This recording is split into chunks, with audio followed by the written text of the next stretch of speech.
गणतंत्र रे राज्य सरकार हजारे भूमिका थाए।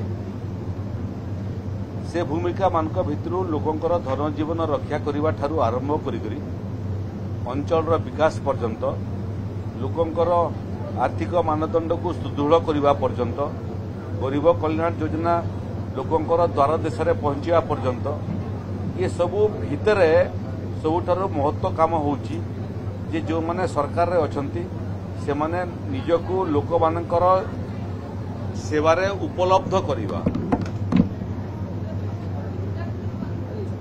समाज रे मनुष्य समस्या रो सामना करि थाए एवं बहुत समस्या सेमानकर न्याय संगत अधिकार सांगरे संपर्क अछि।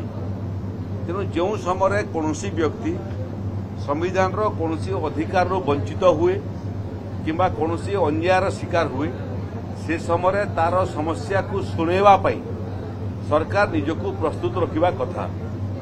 से क्रम रे पंजाबर मुख्यमंत्री निजे मध्य अभियोग शुणुछंती लोक मानकर भुवनेश्वर रे मध्य शुणुछंती। भुवनेश्वर बाहर को जाइकरी प्रथम थर पई संबलपुर रे मध्य मुख्यमंत्री अभियोग शुणाणी कार्यक्रम हेइतिला। आकु अन्य जिला मानकु मध्य माननीय मुख्यमंत्री एवं मंत्रिमंडल सदस्य माने जाइकरी लोकंकर समस्या शुणिबे।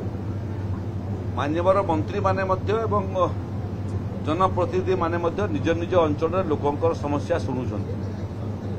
सेतिर मुख्य उद्देश्य हला जे यदि सरकार लोकंक पाखकु पहुंची न पारिबे ताहले गणतंत्र विपदापन्न हबो, संकटापन्न हबो।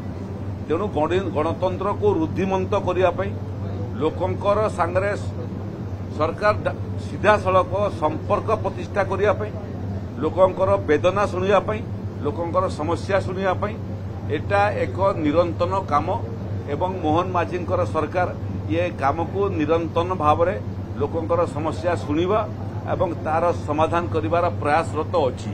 प्रत्येक मुख्यमंत्री ग्रीभांस रे 1000 अभियोग पंजीकरण होची किंतु आसिला बेलको 600-700 अभियोगकारी पहुंचुछंती निजर अभियोग जणैवा पई। संबलपुर तो रेकर्ड संख्यक अभियोगकारी आइथिले एवं ताकर समस्या शुणा मध्य हला एवं समाधान मध्य हला।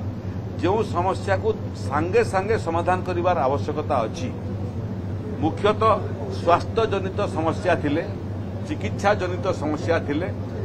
ग्रीभांस शुणिबा समय ही लोकंकर पई जहा जहा आवश्यक आर्थिक अनुदान सरकार मंजूर करूछंती। जोटा कलेक्टर को पठेबा कथा, जोटा तहसीलदार को पठेबा कथा, जोटा अन्य विभागीय अधिकारी को पठेबा कथा सेटा मध्य अभियोग पत्र सबु सेमानक पाखकु प्रेरण होउची एवं सेमानक ठारू एक्शन टेकन रिपोर्ट मध्य सरकारक पाखकु आसिक पहुंचुची। तेणु ये कार्यक्रम एभलिया गोटे कार्यक्रम जो व्यक्तिगत भाव में लोके तांकर समस्यार समाधान करि पारिबे। बहुत अंचल लोक अंचल समस्या लेकिन आसुचंती ताकू मध्य मुख्यमंत्री अभियोग प्रकोष्ठ रे तार विचार मध्य होउची, तार समाधान मध्य होउची। लोकों को सरकार संगे जोड़िया पाई, सरकार को उत्तरदेही करबा पाई, सरकार को लोकाभिमुखी करबा पाई मते लागुची अभियोग शुणाणी एक निरंतर एवं आदर्श कार्यक्रम।